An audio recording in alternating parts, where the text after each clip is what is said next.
प्रिय विद्यार्थियों, मैं doctor Arun Vyas, associate professor geology, government Bangur college Didwana. आज के इस व्याख्यान में हम फॉल्ट्स क्लासिफिकेशन अर्थात भ्रंशों के वर्गीकरण पर चर्चा करेंगे। संरचनात्मक भूविज्ञान यानी कि स्ट्रक्चरल जियोलॉजी के पेपर में ये एक बहुत महत्वपूर्ण टॉपिक। कल के व्याख्यान में हमने फॉल्ट्स और भ्रंश के बारे में एक इंट्रोडक्टरी लेक्चर आपके साथ साझा किया था। उसी क्रम को आगे बढ़ाते हुए ये जो एक इम्पोर्टेंट स्ट्रक्चरल फीचर्स है जो चट्टानों में पाया जाता है, उस फॉल्ट्स के क्लासिफिकेशन पर आज के इस व्याख्यान में हम चर्चा करेंगे। भ्रंशों का वर्गीकरण कुछ अलग अलग पैरामीटर्स पर किया जाता है। उन पैरामीटर्स पर हर पैरामीटर्स पर कुछ different types of faults classified किए गए हैं। उसके बारे में इस व्याख्यान में हम चर्चा को आगे बढ़ाते हैं। सबसे पहले जो फॉल्ट का क्लासिफिकेशन का पैरामीटर हम चर्चा कर रहे हैं वो है फॉल्ट की टिप की अमाउंट के आधार पर, अर्थात भ्रंश की नति की मात्रा के आधार पर फॉल्ट्स का क्लासिफिकेशन। इसमें दो तरह की कैटेगरी क्लासिफाइड की गई है। फॉल्ट की डिप यदि 45 डिग्री से अधिक है तो उन्हें हाई एंगल डिप फॉल्ट कहते हैं, और यदि फॉल्ट की डिप का अमाउंट 45 डिग्री से कम है तो उन्हें लो एंगल डिप फॉल्ट कहते हैं। जैसा कि इस स्लाइड में बताया गया है, नंबर 1, भ्रंश की नति की मात्रा के आधार पर। भ्रंश की नति की मात्रा के आधार पर निम्न प्रकार के भ्रंश वर्गीकृत किए गए हैं। अभी मैंने आपको दोनों प्रकार के भ्रंश डिप के आधार पर बताए। पहला है उच्च कोण नति भ्रंश यानी हाई एंगल डिप फॉल्ट। वे फॉल्ट जिनकी डिप 45 डिग्री से अधिक होती है उन्हें उच्च कोण नति भ्रंश या सामान्य भ्रंश नॉर्मल फॉल्ट कहते हैं। दूसरे वो फॉल्ट जिनमें भ्रंश की नति 45 डिग्री से कम अमाउंट की होती है तो उन्हें निम्न कोण नति भ्रंश या लो एंगल डिप फॉल्ट कहते हैं। ऐसे फॉल्ट थ्रस्ट फॉल्ट की नेचर के होते हैं, अर्थात जो हाई एंगल डिप फॉल्ट है वो नॉर्मल फॉल्ट की नेचर के होते हैं, और लो एंगल डिप फॉल्ट जिनकी डिप 45 डिग्री से कम होती है उनका नेचर थ्रस्ट फॉल्ट की तरह होता है। दूसरा जो पैरामीटर है जिस पे हम फॉल्ट को यहाँ क्लासिफाइड कर रहे हैं वो है फॉल्टिंग में, जैसे हमने कहा फॉल्ट प्लेन के अलोंग ब्लॉक्स का मूवमेंट होता है, रिलेटिव डिस्प्लेसमेंट होता है। तो फॉल्ट ब्लॉक के भ्रंश खंड के संचलन के आधार पर ये जो डिस्प्लेसमेंट होता है, मूवमेंट होता है, उसके आधार पर यहाँ पर हम भ्रंशों को वर्गीकृत कर रहे हैं।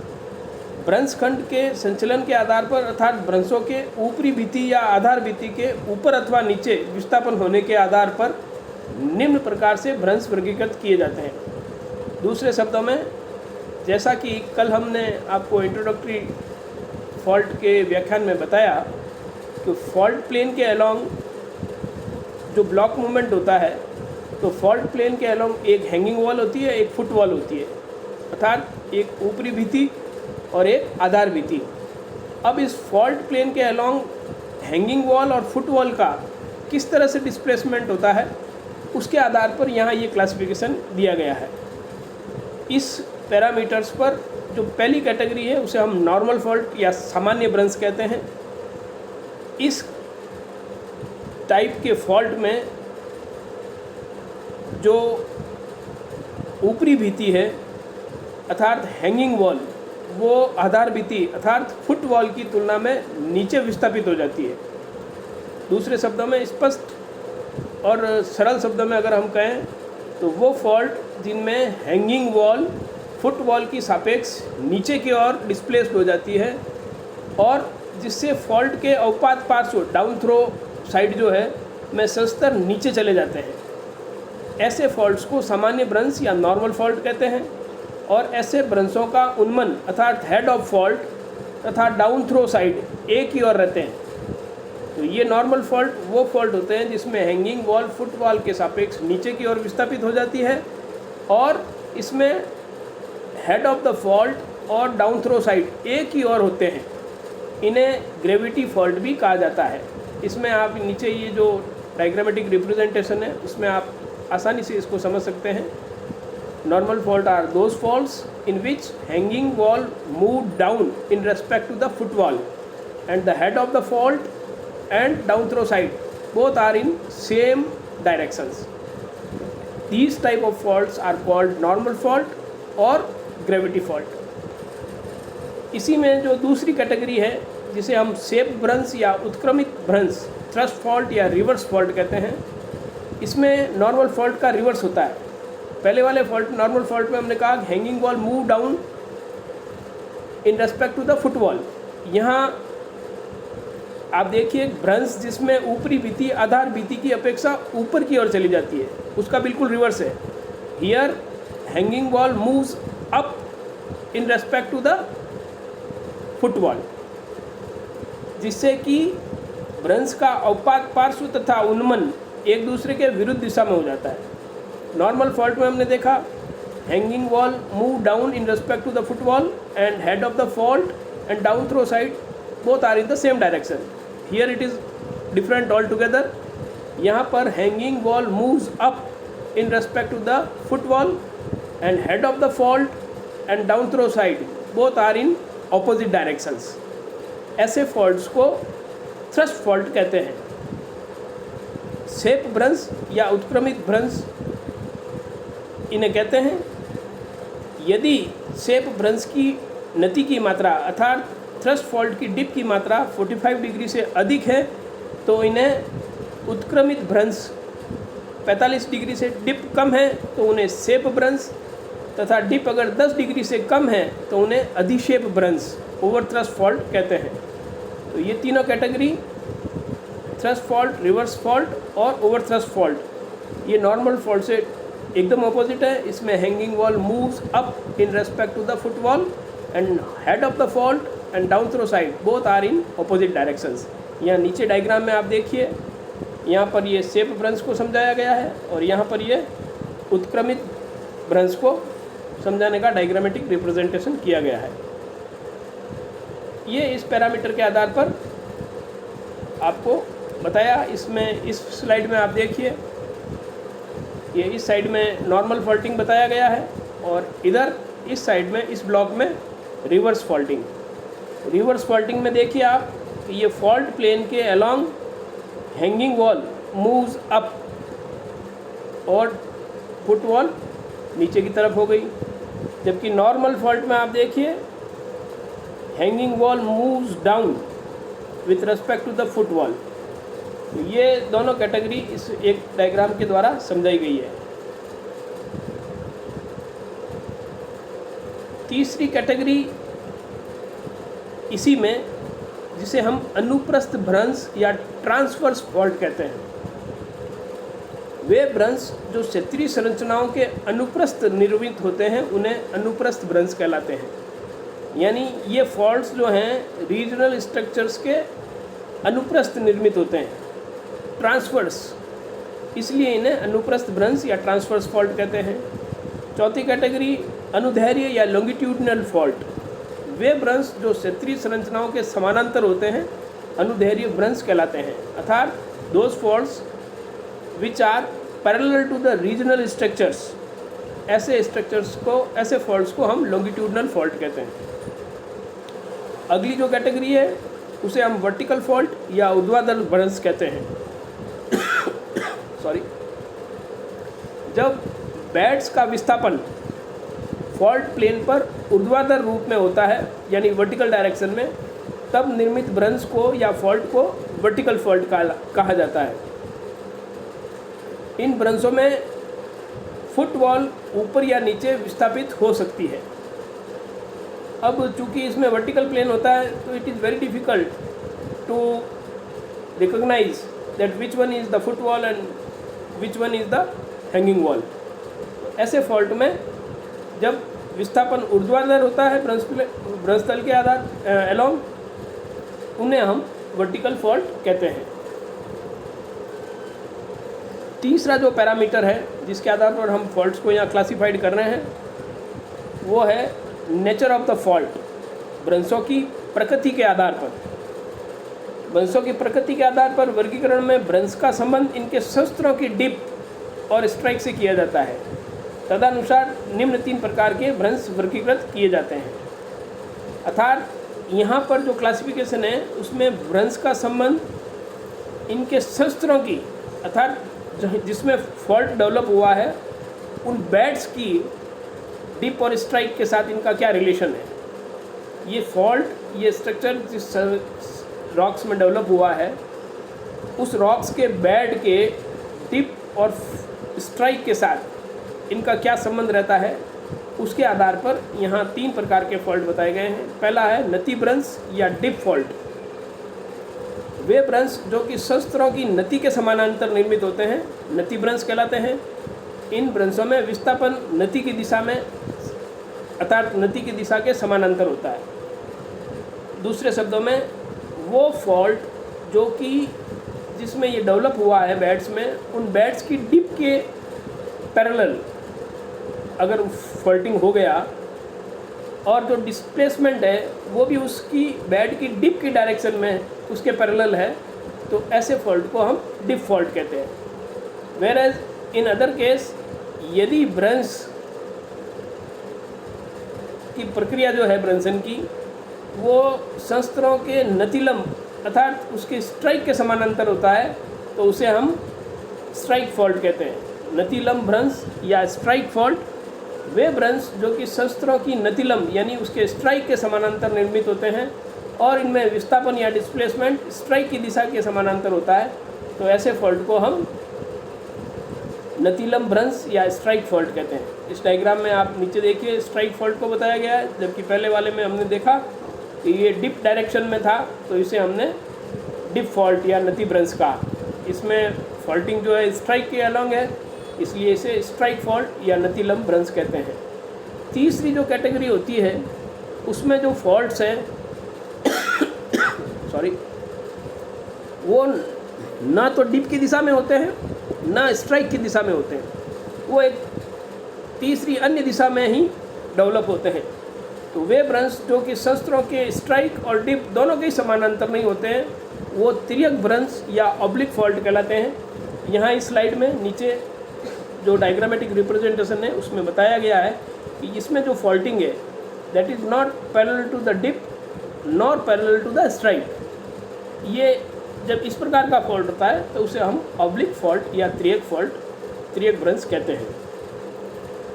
अगला जो हमारा क्लासिफिकेशन है फॉल्ट्स का वो चौथा पैरामीटर नेट सर्पण के आधार पर यानी net slip. On the basis of net slip faults कितनी प्रकार के हो सकते हैं, वहाँ हमने डिप स्ट्राइक बैट्स के डिप और स्ट्राइक के सापेक्ष चर्चा की थी। यहाँ जो फॉल्टिंग में स्लिप होता है यानी ब्लॉक मूवमेंट में जो स्लिप होता है वो किस दिशा में है उसके सापेक्ष यहाँ ये क्लासिफिकेशन है। नति सर्पण ब्रंश पहली कैटेगरी जिसे हम डिप स्लिप फॉल्ट कहते हैं।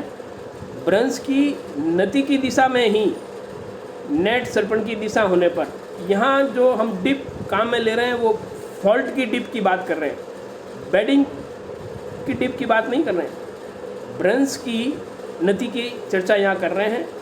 फॉल्ट की डिप की दिशा में नेट सर्पण की दिशा होने पर इन्हें नति सर्पण ब्रंश या डिप स्लिप फॉल्ट कहते हैं। इनमें विस्थापन केवल नति की दिशा में ही होती है तथा नतिलम की दिशा में सर्पण शून्य रहता है, अर्थात जो नेट स्लिप है वो डिप डायरेक्शन ऑफ फॉल्ट की दिशा में होगा और स्ट्राइक की दिशा में स्लिप जो है वो शून्य होगा। जबकि दूसरी कैटेगरी में नतिलंब सर्पण ब्रंश या स्ट्राइक स्लिप फॉल्ट है जिसमें ब्रंश का नतिलंब और नेट सर्पण एक ही दिशा में होता है। वहाँ नेट सर्पण पहली कैटेगरी में ब्रंश की नति की दिशा में था, यहाँ ब्रंश के नतिलंब की दिशा में है, तो इसे हम नतिलंब सर्पण ब्रंश या स्ट्राइक स्लिप फॉल्ट कहते हैं। इनमें शस्त्र का विस्थापन केवल नतिलंब की दिशा में ही अर्थात केवल स्ट्राइक की दिशा में ही होता है और नति की दिशा में इसका सर्पण शून्य रहता है।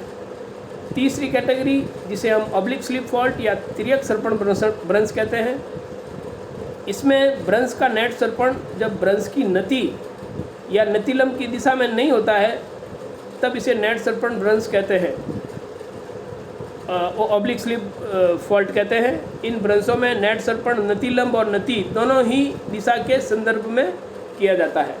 तो यहाँ पर जो ये तीसरी कैटेगरी है ऑब्लिक स्लिप, इसमें जो सर्पण है that is not in the direction of dip of the fault और nor in the direction of the strike of the fault. जैसा हमने पहले तिर्यक भ्रंश के बारे में पढ़ा था ऑब्लिक फॉल्ट, ठीक वैसे ही यहाँ तिर्यक सर्पण भ्रंश की ये तीसरी कैटेगरी नेट सर्पण के आधार पर क्लासिफाइड की जाती है। यहाँ इसमें आप इमेज में आप स्ट्राइक स्लिप फॉल्ट को आसानी से देख सकते हैं।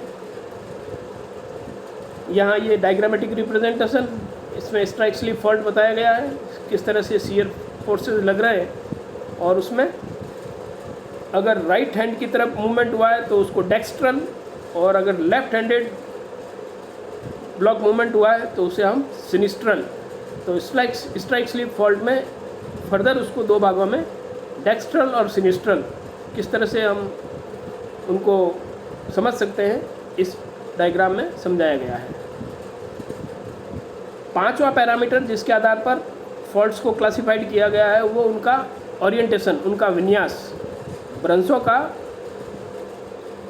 क्षेत्र में इसके विन्यास के आधार पर जिस रीजन में फॉल्टिंग हुआ है उसमें उनका ओरिएंटेशन कैसा है, उनका विन्यास कैसा है, कैसे वो दिखते हैं आउटक्रॉप्स पे मॉर्फोलॉजिकली, तो उसके आधार पर क्षेत्र में भ्रंशों के विन्यास के अनुसार इन्हें निम्न प्रकार से क्लासिफाइड किया गया है।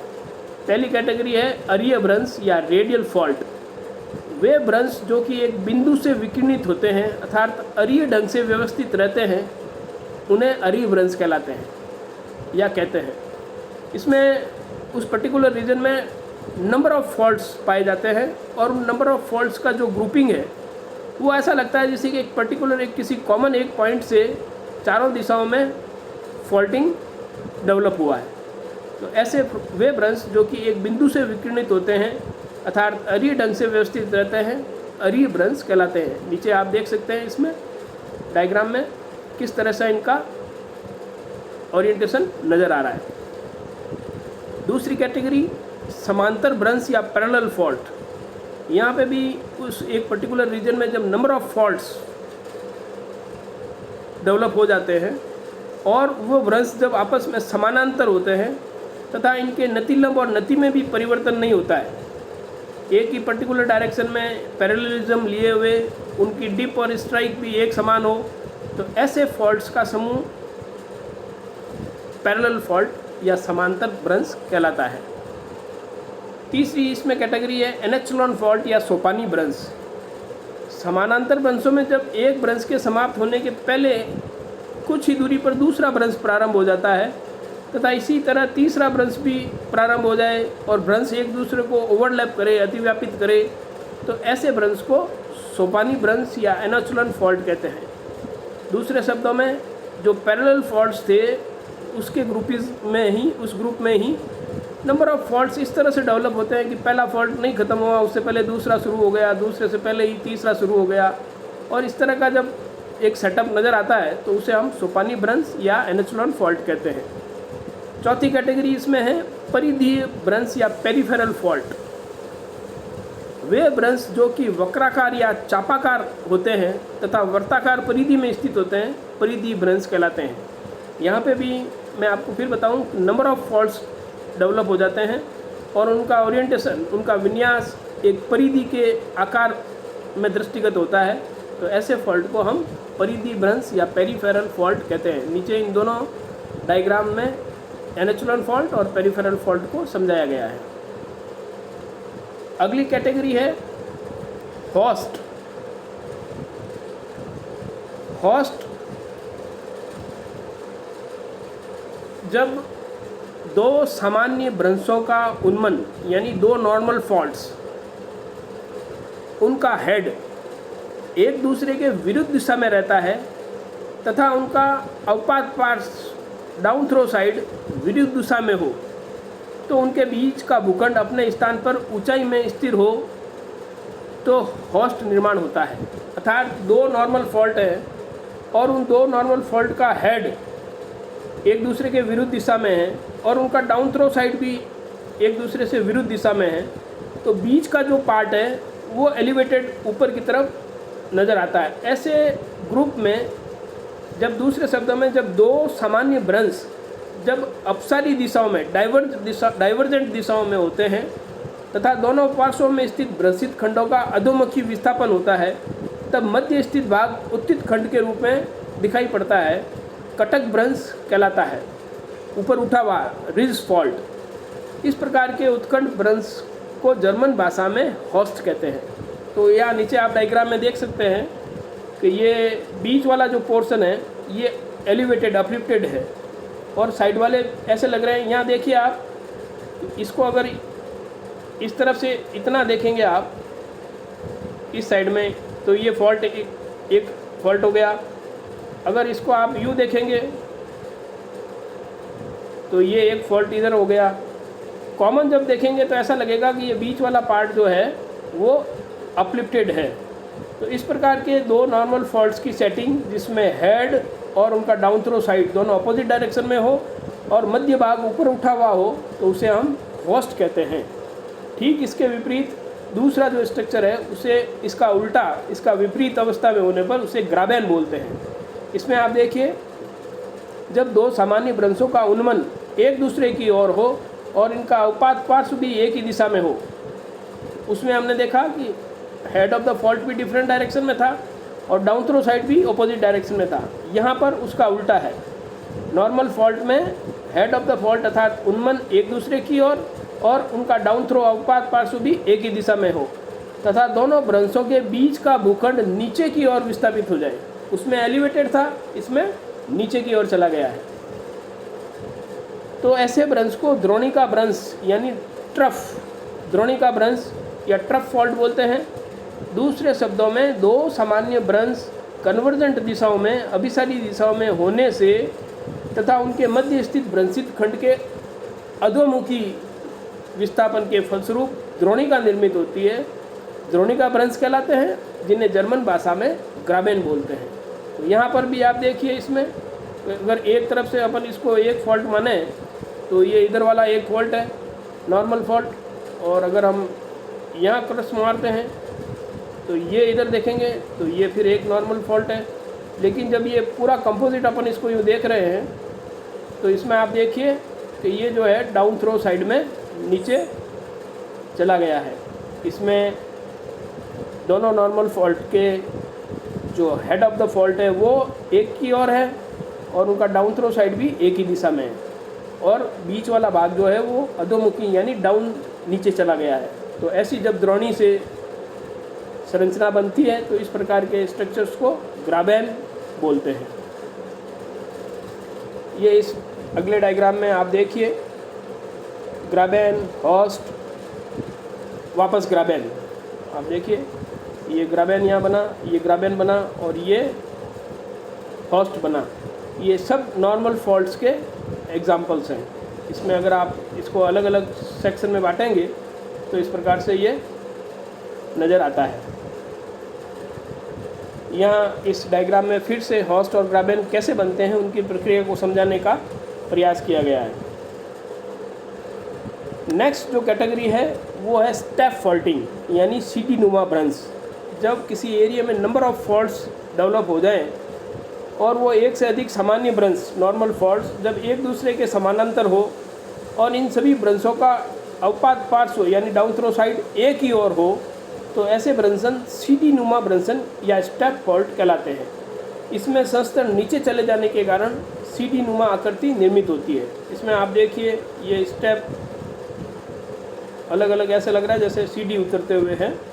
तो ये नॉर्मल फॉल्ट की जब नंबर ऑफ नॉर्मल फॉल्ट इस तरह से ओरिएंटेड हो जिसमें सबका डाउन थ्रो साइड एक की ओर हो और इसमें संस्तर नीचे की ओर मूव करते हुए हो, तो उन्हें सीढ़ी नुमा आकृति सदृश्य होने के कारण सीढ़ी नुमा भ्रंश या स्टेप फॉल्टिंग कहते हैं। ये स्टेप फॉल्टिंग का आपको अंतिम जो फॉल्टिंग की टाइप थी उसके बारे में जानकारी दी। इस प्रकार से ये लास्ट में आपको वापस स्ट्राइक स्लिप फॉल्ट का एक पैनारोमिक व्यू दिखाते हुए फॉल्ट्स की पूरी जो वर्गीकरण है अलग अलग पैरामीटर्स पे किस प्रकार से उनके कितने प्रकार फॉल्ट के वर्गीकृत किए गए हैं उसके बारे में हमने आपको पूरी जानकारी दी।